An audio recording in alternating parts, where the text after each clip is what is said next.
Hey, I'm Tony Lee. Welcome to Hot Flasher, your daily menopause podcast. Every weekday, my co-host Nikki breaks down the latest research, shares real stories, and talks about the stuff nobody warned us about. If you've got a story of your own, whether you're in perimenopause, right in the thick of it, or on the other side, head to hotflasher.com/share, and you might be featured in an upcoming episode. Here's Nikki. Thanks, Tony. We've got a good one today. Okay, I need to start today with a story that's going to make you question everything you think you know about trusting your own body during menopause. A 54-year-old mum in the UK spent months thinking she was having hot flashes. Totally normal assumption, right? She's the right age. She's getting these sudden episodes where she feels overheated and confused. Classic menopause territory, except they weren't hot flashes. They were seizures caused by 10 brain tumors. I know. I had to read that 3 times when I first saw it. This woman, who I'm sure was doing what so many of us do, attributing every weird body thing to hormones, was actually having focal seizures that mimicked hot flashes almost perfectly. She'd get suddenly hot, feel disoriented, couldn't speak properly. Sound familiar? What really gets me about this story isn't just the medical drama of it though. Obviously, that's terrifying. It's how it highlights this impossible position we're in during perimenopause and menopause. We're told that hormonal changes can cause basically everything, or hot flashes, brain fog, mood swings, sleep issues, weird periods, joint pain, you name it. And mostly that's true. But then stories like this come along and you think, okay, but how do I know when something actually isn't hormonal? The woman in this story said she felt stupid for not recognizing the signs earlier. But honestly, I get it. When you're in your 50s and experiencing weird body stuff, menopause is the most obvious explanation.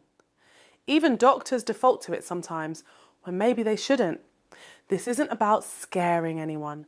This woman's situation is incredibly rare. But it is about trusting yourself when something feels really off. She eventually went to the ER because the episodes were getting more frequent and more severe. That instinct to seek help probably saved her life. Speaking of trusting yourself when your brain feels off, I came across a Reddit post this week that hit me right in the gut. A woman talking about what she calls scary memory lapses during perimenopause. Not the usual stuff like walking into a room and forgetting why you're there, or calling your kid by the dog's name. She's talking about forgetting fundamental things. She forgot her manager's name after working for him for 5 years. Just completely blanked at a conference when she needed to introduce him. Could eventually dredge up his first name, but the last name, gone. Then she forgot her only child's birthday. Had to calculate it based on how old he was turning. This is the kind of memory stuff that makes you wonder if something is seriously wrong with your brain. But research suggests it's actually pretty common during the menopause transition, and there are real physiological reasons for it. Estrogen doesn't just affect your ovaries, it's crucial for brain function. It influences neurotransmitters like acetylcholine, which is essential for forming new memories and retrieving old ones. When estrogen levels start fluctuating wildly during perimenopause, your brain's ability to access information you know perfectly well can get disrupted. What's particularly cruel about perimenopause memory issues is that they often affect what researchers call tip of the tongue moments and proper nouns, names, dates, specific words, the exact things that make you feel most incompetent when you can't access them. You can remember every detail about a person or event except their actual name. It's maddening. The woman on Reddit mentioned something that really resonated with me. She said, these lapses feel different from regular forgetfulness. They're more complete, more alarming, like the information just isn't there at all, rather than being hard to reach. Some women describe it as their brain going completely blank, like a computer that's crashed.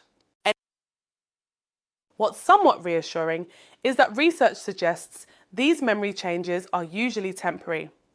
As hormone levels stabilise after menopause, many women find their memory improves, though it might not go back to exactly what it was before. Think of it just as your brain learning to function efficiently with different hormone levels.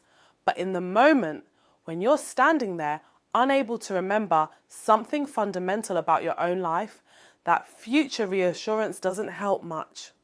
Some women find that writing things down helps not just as backup, but because the act of writing seems to reinforce memory formation when your brain is working differently. Now, while we're talking about brain-related menopause symptoms, let's address something that doesn't get nearly enough attention: migraines. There's fascinating new research out about how migraine patterns change during the menopause transition, and it's not what you might expect. Dr. Carolyn Bernstein published research this year showing that the relationship between migraines and menopause is way more complex than we previously understood. If you've never had migraines before, you might suddenly start getting them during perimenopause, but if you've always had them, they don't necessarily get better after menopause, like doctors used to think they would. For women who've dealt with menstrual migraines for years, there's often this promise that menopause will bring relief. No more periods, no more hormone fluctuations, no more migraines, right? Unfortunately, it's not that straightforward. The research shows that while some women do get relief, others find their migraines actually get worse during the transition itself. Think about it, perimenopause is basically years of erratic hormone fluctuations. If you're someone whose migraines are triggered by hormonal changes, this is potentially a very long, very bumpy ride. Estrogen levels don't just gradually decline, they spike and crash unpredictably. Each crash can potentially trigger a migraine.